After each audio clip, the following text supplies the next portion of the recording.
ప్రవాహవాణి సాహితీ వేదికకు స్వాగతం. ఆచార్య బేతవోలు రామబ్రహ్మం గారి వ్యాస పరంపరలో ప్రవాహవాణికి అందించిన 3వ వ్యాసం, చివరి వ్యాసం కావ్యమీమాంస చెప్పిన అర్థహరణోపాయాలు. అపారమైన ప్రాచీన సాహిత్యం ఉన్నప్పుడు అర్వాచీన కవి దానిని చదవకుండా తాను కవితా సృష్టి చెయ్యలేడు. అలాంటప్పుడు అర్వాచీన కవి మీద ప్రాచీన కవుల ప్రభావాలు పడతాయి.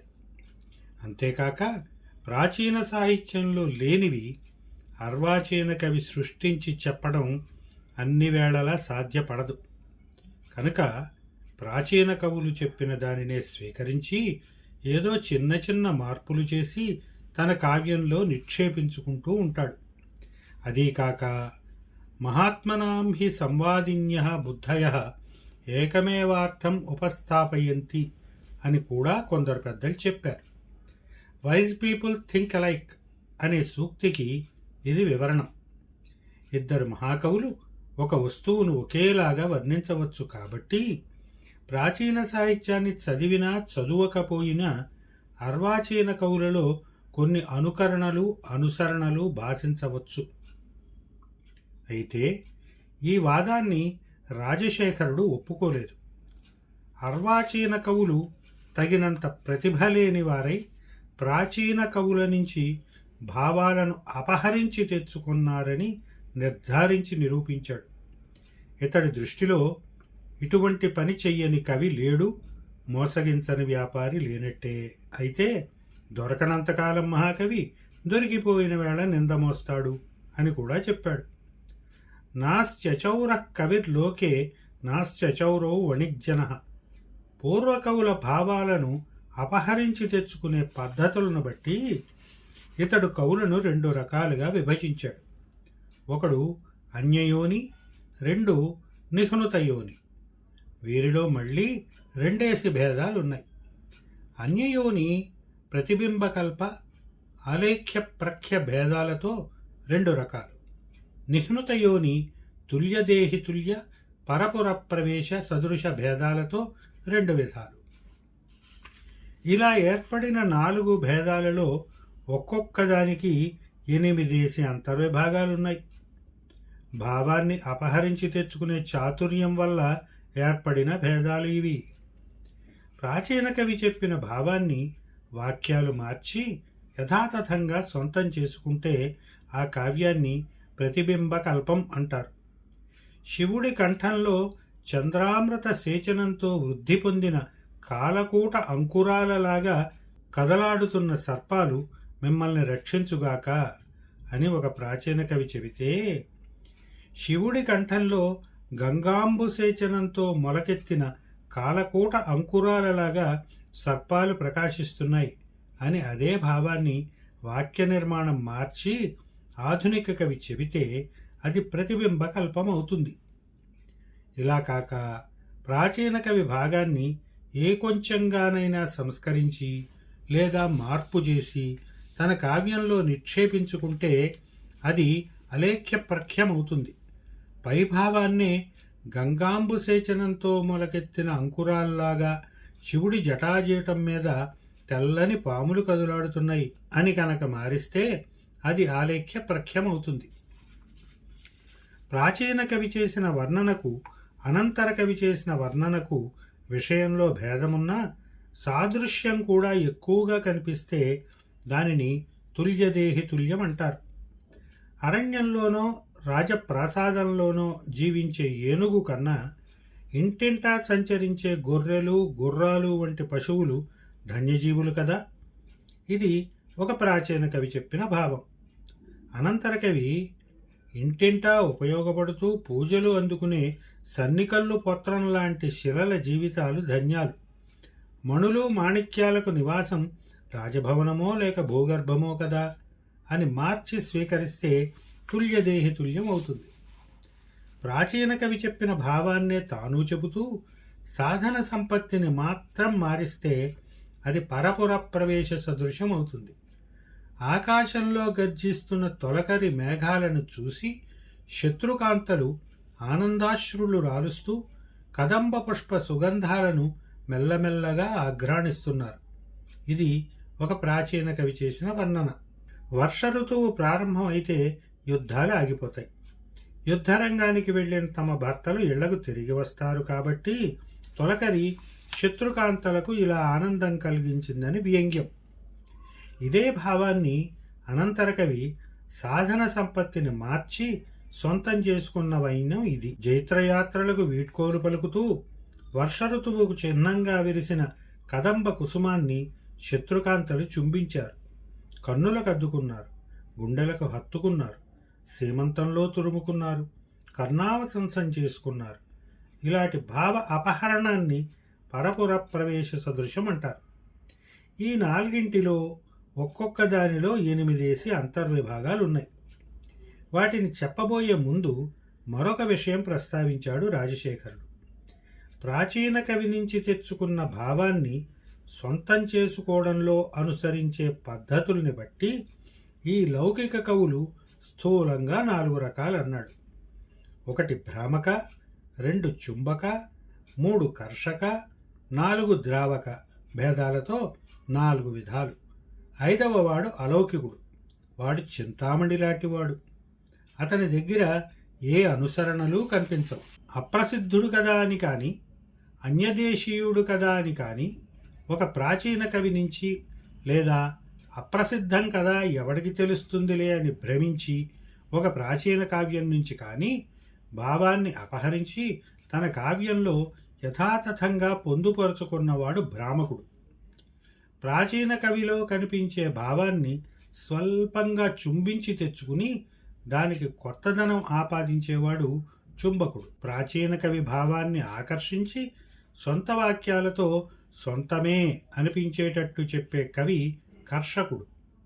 పూర్వకవి భావాన్ని ఆచూకీ దొరకనంతగా దొంగ బంగారాన్ని కరిగించి సొంతం చేసుకున్నట్టు మార్పులు చేర్పులతో తన కావ్యంలో నిక్షేపించుకునేవాడు ద్రావకుడు. ప్రాచీన కవుల నుంచి అనుసరణలు కానీ అనుకరణలు కానీ ఏమాత్రమూ లేకుండా వినూత్న కవిత్వాన్ని స్వతంత్రంగా చెప్పగలిగిన కవిని చింతామణి సదృశుడు అంటారు. అతడు అయోని, అద్వితీయుడు. లౌకిక అలౌకిక మిశ్ర భేదాలతో ఇతడు 3 విధాలు. అన్యయోనికి చెప్పిన ప్రతిబింబకల్ప ఆలేఖ్య ప్రఖ్యులు నిహృత యోనికి చెప్పిన తుల్యదేహి తుల్య పరప్రవేశ సదృశ భేదాలు ఒక్కొక్కటి మరలా 8 విధాలు. ప్రతిబింబకల్పుడు. దీనిలో మొదటి విధం వ్యస్తకం. పౌరాపర్యక్రమం మార్చి ప్రాచీన కవి చెప్పిన భావాన్నే అనంతర కవి చెబితే దానిని వ్యస్తకం అంటారు. మదించిన అరణ్య గజం ఆడ ఏనుగు వెంట తిరుగుతూ గోతిలో పడి మావటివానికి చిక్కింది. జంతువులలో కూడా ప్రేమ అనేది బంధనమే కదా అని ఒక ప్రాచీన కవి వర్ణించాడు. వివేకం లేని జంతువులకు కూడా ప్రేమ అనేది శృంఖలాబంధనమే. ఆడ ఏనుగు కారణంగా మదపుటేనుగు గోతులో పడుతోంది. ఇలా అర్వాచీన కవి ప్రాచీన కవి భావాన్ని వరుస మార్చి సొంతం చేసుకోవడం వ్యస్తకం. రెండవది ఖండం. ఒక విశాలమైన భావం నుంచి కొంత అపహరించి తెచ్చుకోవడం ఖండమనే భేదమవుతుంది. ముందు తెల్లగా ఉండి తరువాత పసుపు రంగులోకి, మరి ఇంకాస్త పరిపక్వమయ్యాక ఈ పుష్పం బాగా ఎర్రబడింది, పరిమళాలు విరజిమ్ముతోంది. ఈ వర్ణనను అనంతర కవివర్యుడు పరిపక్వ దశలో అరుణకాంతిని సంతరించుకుని ఈ పువ్వు పరిమళిస్తోంది అని అనుకరించినట్టయితే ఇది ఖండం. మూడవది తైలబిందువు. ప్రాచీన కవి క్లుప్తంగా సంక్షిప్తంగా చెప్పిన భావాన్ని అనంతర కవి విస్తరిస్తే దానిని తైలబిందువు అంటారు. రాజసైన్య భారంతో పాతాళానికి జారిపోతున్న భూదేవి అలనాటి ఆదివరాహ దంష్ట్రను స్మరించింది. ఇది ఒక ప్రాచీన కవి చేసిన క్లుప్తమైన వర్ణన. రాజసేనా భారాన్ని, భూదేవి పాతాళానికి జారిపోతున్నప్పుడు కొండలు దొర్లిపడే శబ్దాన్ని, నదీ సముద్రాల ఘోషను, వరాహదంష్ట్ర తెల్లదనాన్ని వర్ణిస్తూ ఈ భావాన్ని అనంతర కవి విస్తరించడం తైలబిందువు. నాలుగవది పటనేపథ్యం. ఒక భాషలో ఉన్న ప్రాచీన భావాన్ని వేరొక భాషలోకి మార్చడం పటనేపథ్యం అంటారు. 5వది ఛందో వినిమయం. ప్రాచీన కవి ఒక ఛందస్సులో చెప్పిన భావం అనంతర కవి వేరొక ఛందస్సులో చెప్పడం ఛందో వినిమయం. 6వది హేతు వ్యత్యయం. ప్రాచీన కవి చెప్పిన హేతువును మార్చి అదే భావాన్ని అనంతర కవి చెబితే అది హేతు వ్యత్యయం. తెల్లవారుజామున పశ్చిమ దిక్కున చందమామ విరహిణి చెక్కిలిలాగా వెలవెలబారుతున్నాడు, దీనిని గర్భిణి చెక్కిలిలాగా వెలవెలబోతున్నాడు అని మార్చి వర్ణిస్తే దానిని హేతు వ్యత్యయం అంటారు. 7వది సంక్రాంతకం. సన్నివేశ సందర్భం మార్చి పాత వర్ణనకు కొత్తదనం తెచ్చే ప్రయత్నాన్ని సంక్రాంతకం అంటారు. సరోవరం నుంచి జలకాలాడి వస్తున్న అంతఃపురకాంతల జడల నుండి జారిపడుతున్న నీటి బిందువులను పెంపుడు హంసలు త్రాగుతున్నాయి. ఇది ఒక ప్రాచీన కవి ఒక రాజప్రాసాదంలో చేసిన వర్ణన. అనంతర కవి దీనిని ఋషివాటికలోకి మార్చి నదీ స్నానాలు ముగించి వస్తున్న మునుల శిఖల నుండి రాలిపడుతున్న నీటి బిందువులతో ఆశ్రమ హరిణాలు గొంతు తడుపుకుంటున్నాయి అని వర్ణిస్తే అది సంక్రాంతకం. 8వది సంపుటం. 2 శ్లోకాలలో 2 బృహద్వాక్యాలలో చెప్పిన భావాన్ని ఒక శ్లోకంలోకి ఒక వాక్యంలోకి సంగ్రహిస్తే దానిని సంపుటం అంటారు.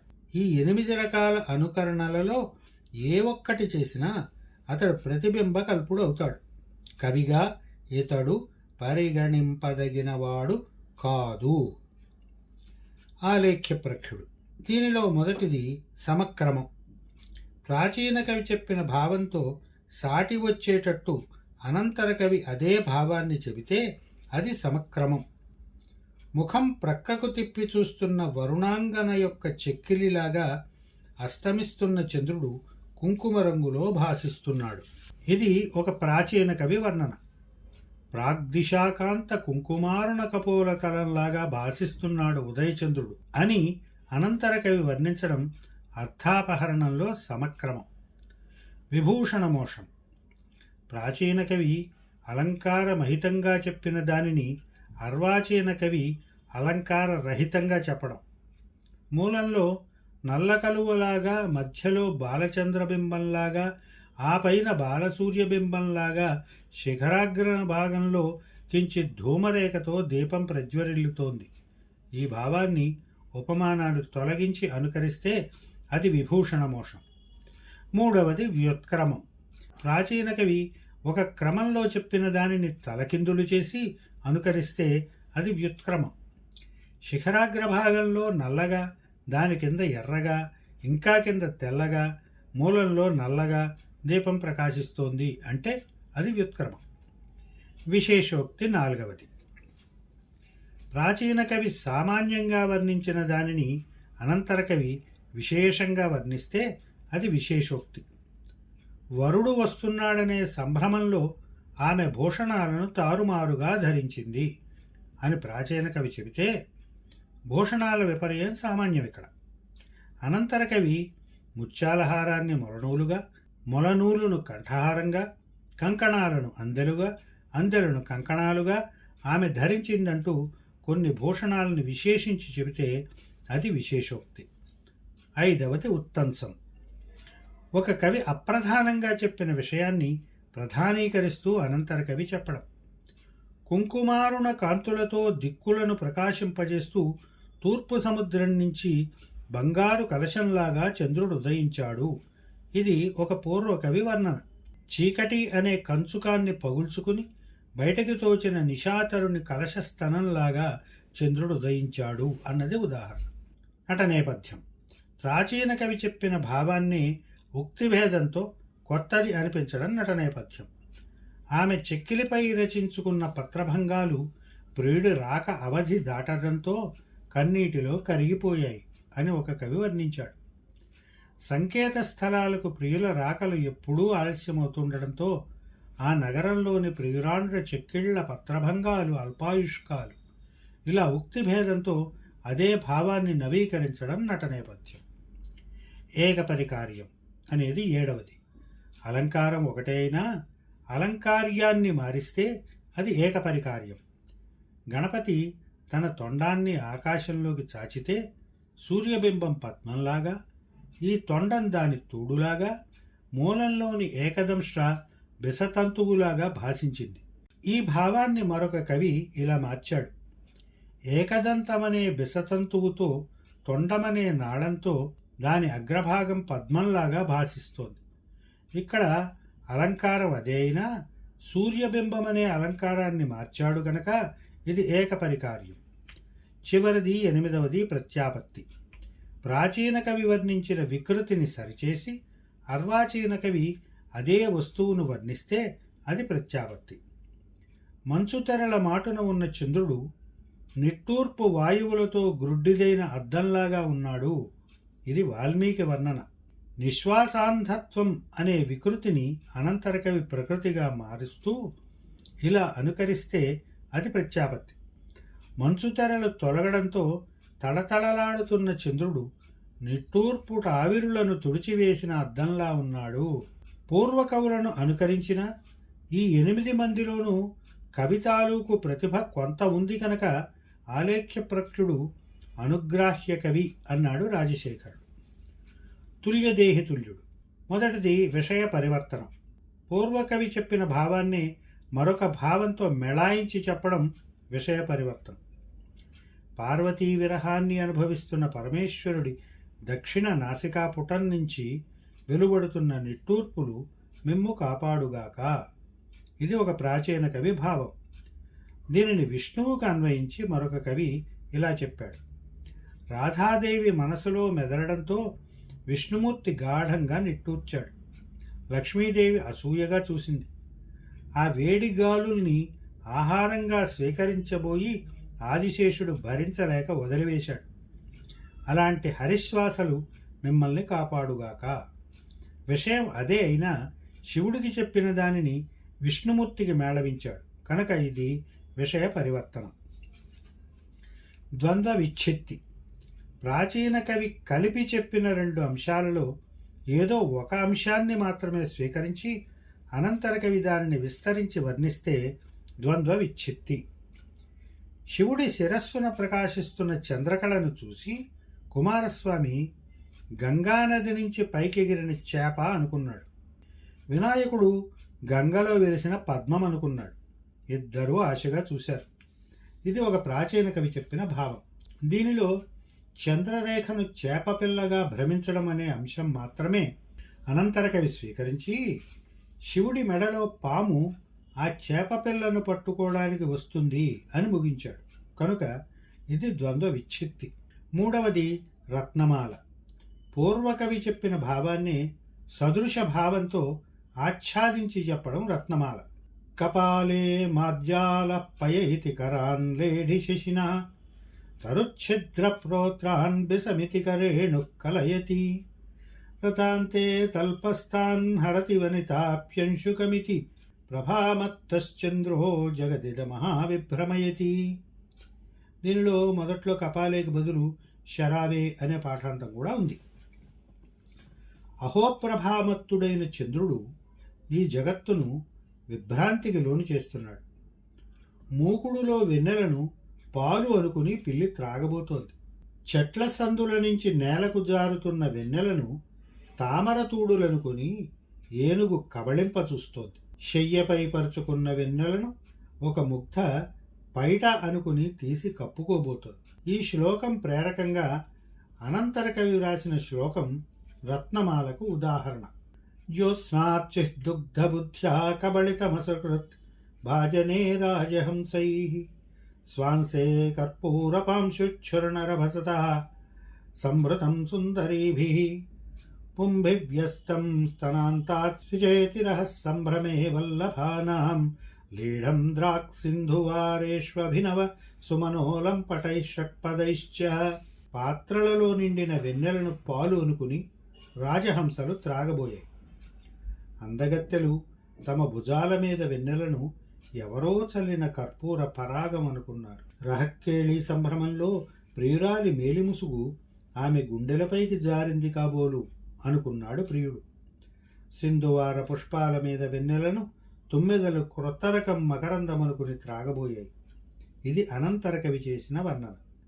వెన్నెలను చూసి విభ్రాంతికి లోనవ్వడం అనే మూలం రెండింటా సమానమే. కాకపోతే ఈ అనంతర కవి చిట్టి చిట్టి మార్పులు చేసి ఆచ్ఛాదించాడు కనుక ఇది రత్నమాల. 4వది సంఖ్యోల్లేఖం. పూర్వకవి చెప్పిన భావంలోని సంఖ్యను కుదించడమో లేక పెంచడమో చేసి కొత్తదనం సాధించడం. శ్రీమన్నారాయణుడు వచ్చి సాష్టాంగ నమస్కారం చేస్తున్నప్పుడు అతని శరీరకాంతులు సోకి 10 పూర్ణ చంద్రబింబాల్లాగా భాషించిన శివుడి కాలి గోళ్ళు మిమ్ము రక్షించుగాక. ఈ భావాన్ని అనంతర కవి ఒకడు ఇలా చెప్పాడు. అపరాధం చేసిన శివుడు వచ్చి పార్వతీ వామపాదానికి సాష్టాంగపడితే ఒకే చోట భాషించిన 6 చందమామలు మిమ్ము కాపాడుగాక. ఇలా సంఖ్యను కుదించడం లేక పెంచడం సంఖ్యోల్లేఖం అవుతుంది. 5వది చూళిక. ప్రాచీన కవి చెప్పిన దానిని యథాతథంగా స్వీకరించి ఏదో కొంత ఆధిక్యాన్ని జత చేస్తే అది చూళిక. ఇది సంవాదినీ చూళిక, విసంవాదినీ చూళిక అని 2 రకాలు. వెన్నెలలో కలిసిపోయిన తన మగహంసను గుర్తించలేక ఆడుహంస రోధిస్తోంది. ఇది ఒక ప్రాచీన కవి కల్పన. సౌధ సమీపంలో వెన్నెలలో కలిసిపోయిన తన ఆడుహంసిని రాజహంస గుర్తించలేక విలపిస్తోంది. ఆడుహంసి నేనిక్కడ ఉన్నానని పలుకుతూనే ఉంది, కానీ అంతఃపురాంగనల నూపుర ధ్వనులలో ఆ మాటలు రాజహంసకు వినిపించటం లేదు. ఇది అనంతర కవి చేసిన వర్ణన. తెల్లని హంస వెన్నెలలో కలిసిపోవడం అనే భావం రెండిటా సమానమే. కానీ తన ఉనికిని ఆడుహంస తెలియచేస్తున్నా నూపురధ్వనుల కారణంగా మగహంస వినిపించుకోలేక విలపిస్తుంది అనే అంశం ఒకటి 2వ కవి దగ్గర అధికంగా కనిపిస్తుంది కనుక ఇది సంవాదిని చూళిక. ఇదే భావాన్ని వెన్నెలలో కలిసిపోయిన తన రాజహంసను కలకూజితాలతో గుర్తుపట్టింది ఒక ఆడుహంస అని మార్చి చెబితే దానిని విసంవాదిని చూళిక అంటారు. ఇక 6వది విధానాపహారం. ప్రాచీన కవి నిషేధ రూపంగా చెప్పిన దానిని అనంతర కవి విధి రూపంగా మారిస్తే అది విధానాపహారం. శత్రుకాంతలు అంతఃపురం విడిచి పారిపోతూ ఉద్యానవనంలో ఓ కురవకమా నా కౌగిలింత మరచిపోకు, ఓ వగుళ వృక్షమా నేనిచ్చిన ముఖాసవం గుర్తుంచుకో, ఓ అశోకమా నా చరణ సంస్పర్శ నీకింక దక్కదు కాబోలు అని విలపిస్తున్నారు. అదే భావాన్ని అనంతర కవి విధురూపంగా మారుస్తూ ఘోరారణ్యంలో ఉన్న కురవక అశోక వకుళాలకు శత్రుకాంతలు ఇప్పుడు దోహదక్రియలు చేస్తున్నారని చెప్పటం విధానాపహారం. 7వది మాణిక్యపుంజం. ప్రాచీన కవి చెప్పిన అనేక భావాలను ఒకే వాక్యంలోకి సంగ్రహించడం మాణిక్యపుంజం. భూదేవి తన పర్వతహస్తం చాచి నిశాసఖి నుదుట చంద్రతిలకం దిద్దుతోంది. దీనిని అనంతర కవులు చీకటి ఏనుగులను పారత్రోలే చంద్రసింహమని, మన్మదాభిషేకం కోసం యామినీ వనిత సిద్ధపరచిన రజత కుంభమని, ఉదయాచల చూడామణి అని, నిశావధూ ముఖదర్పణమని ఇలా రకరకాలుగా సంగ్రహించడం మాణిక్యపుంజం. ఇక 8 కందం. ప్రాచీన కవి దగ్గర దుంపలాగా ఉన్న భావాన్ని విశేషాలతో పెలకలు పెట్టించడం. చంద్రకలశం నుంచి వెన్నెలలు జాలువారుతున్నాయి అనేది ఒక ప్రాచీన కవి చెప్పిన భావం. ఈ జాలువారుతున్న వెన్నెల ఏ ఏ వస్తువుల మీద ఎలా భాసిస్తోందో జాబితాలుగా విస్తరింపజేస్తే అది కందం. ఈ కవి కూడా అనుగ్రాహ్యుడే, పరపుర ప్రవేశ సదృశుడు. దీనిలో మొదటిది హుడ్డయుద్ధం. ప్రాచీన కవి చెప్పిన భావానికి తానొక యుక్తిని జోడించి అనంతర కవి అనుకరించడం హుడ్డయుద్ధం. అరటి ఆకుల్లాంటి విరహిణులను బాణాలతో హింసిస్తున్న వివేక విహీనుడి మన్మధుడు అశరీరి కాడేమీ. ఇదే భావాన్ని అనంతర కవి ఇలా మార్చాడు. అరటి ఆకుల లాంటి విరహణుల శరీరాలను కుసుమ బాణాలతో కొడుతున్న వివేకవంతుడైన మకరధ్వజుడు నమస్కారార్హుడు కాడా? అరటి ఆకుల లాంటి శరీరాలను అంతకన్నా కోమలమైన కుసుమ బాణాలతో కొడుతున్నాడు కనుక మన్మధుడు వివేకవంతుడే అని ఒక చిన్న యుక్తిని జతచేసి అదే భావాన్ని చెప్పడమైంది కనుక ఇది హుడ్డయుద్ధం. 2వది ప్రతికంచుకం. ప్రాచీన కవి చెప్పిన భావానికి ప్రతిస్పర్ధిలాగా మరొక భావాన్ని మరొక పద్ధతిలో పూరిస్తే అది ప్రతికంచుకం. చంద్రకాంతమణి నిర్మిత కలశం నుంచి మధువు ధారగా ఒలుకుతోంది. ఇది తామరతూడు కొసను ముక్కను కరిచిన హంసలాగా ఉంది. ఇది ఒక ప్రాచీన కవి చేసిన వర్ణన. మరొక కవి దీని స్ఫూర్తితో ఇంకొక భావచిత్రం అందించాడు. ఇంద్రనీలమణితో నిర్మితమైన మధ్యపాత్ర, దానికి పగడాల కొమ్ము, ఆ పాత్రను దోసిట నిలుపుకుని ఒక చెలికత్తె మద్యం పోస్తోంది. పెంపుడు చిలకను దోసిట పట్టుకున్నట్టుంది. ఇది మరొక కవి అందించిన భావచిత్రం. ఈ రెండిటికీ ఎంత పోలిక ఉందో అంత తేడా కూడా ఉంది. కానీ ఈ భావానికి మూలం ఆ ప్రాచీన కవి వర్ణనమే కనుక ఇది ప్రతికంచుకం. మూడవది సంచారం. ఉపమానాన్ని మార్చి అదే ఉపమేయాన్ని, వస్తువును వర్ణిస్తే అది సంచారం లేదా వస్తు సంచారం. తామరపూల దండతో బంధించినట్టు, క్షీరప్రవాహంలో తడిపినట్టు, అమృతమేఘం కురిసినట్టు ఆమె నన్ను చూసింది. ఇందులో ఆమె చూపులకు 3 ఉపమానాలున్నాయి. మరొక కవి ఇలా అన్నాడు: ముత్యాల దండలో, చంద్రకళలో, పాలకడలి కెరటాలో, అమృతధారలో అన్నట్టు ఆమె చూపులు నన్ను ముంచెత్తాయి, అభిషేకించాయి. ఉపమేయాలైన చూపులు 2 చోట్ల సమానమైన ఉపమానాలను మార్చడంతో ఇది సంచారమయ్యింది. నాలుగవది ధాతువాదం. ప్రాచీన కవి శబ్దాలంకారమహితంగా చెప్పిన భావాన్ని అనంతర కవి అర్థాలంకారంతో సంగ్రహిస్తే దానిని ధాతువాదం అంటారు. బాణాసురుని శిరస్సు మీద భాసించినవి, దశకంఠుడి కిరీట మణుల మీద నివసించినవి, సమస్త దేవదానవుల శిరస్సుల మీద గౌరవింపబడినవి అయిన శివుడి పాదధూళి కణాలు మిమ్మల్ని కాపాడుగాక. జయంతి బాణాసురమౌళిలాలితా దశాస్య చూడామణి చక్రచుంబిన సురాసురాధీశ శిఖాంతశాయిన భవచ్ఛద త్రయంబక పాదపాంసవ. ఈ శ్లోకంలో ఉన్న శబ్దాలంకారం పరిహరించి అనంతర కవి విరోధాభాసంతో కూడిన కావ్యలింగ అలంకార మహితంగా మరొక శ్లోకం రచించాడు. సన్మార్గాలోకన ప్రౌఢి నిరజీకృత జంతవ జయంత్యపూర్వ వ్యాపారా పురారే పాదపాంసవ. ఇందులోనూ శివుడి పాదరేణువులే వర్ణింపబడ్డాయి. అవి ప్రాణికోటికి సన్మార్గం చూపెడుతూ రజోరహితాలు అవుతున్నాయట. కనుకనే అపూర్వ వ్యాపారాలయ్యాయి. నిజానికి దుమ్ము కొట్టుకుని పోతే దారి కనపడదు. ఇక్కడ పాదధూళియే దారి చూపడం విరోధం. అంటే రజోగుణరహితాలై సన్మార్గ ప్రదర్శకాలు అని సమన్వయం. కనుక విరోధాభాస అలంకారం. ఇటువంటి పని చేస్తున్నాయి కాబట్టే అపూర్వ వ్యాపారాహ అనడం. సమర్థించవలసిన దాన్ని సమర్థించాడు గనుక కావ్యలింగం. ఇలా శబ్దాలంకారం బదులు అర్థాలంకారం సమకూర్చి అదే వస్తువును అదే రీతిలో వర్ణించడమయ్యింది కనుక ఇది ధాతువాదం. ఐదవది సత్కారం.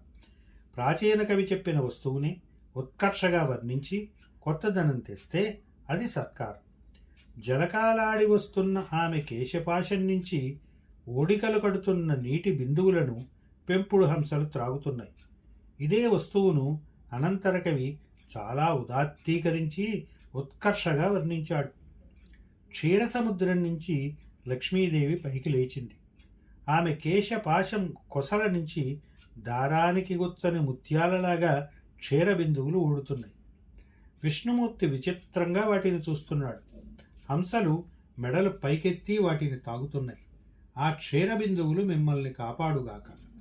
నీటి బిందువులను క్షీరబిందువులుగా మార్చడం, మానవకాంతను లక్ష్మీదేవిగా మార్చడం వగైరాలతో ఈ అర్వాచీన కవి ఆ ప్రాచీన కవి భావానికి ఉత్కర్ష తీసుకువచ్చాడు కనుక ఇది సత్కారం.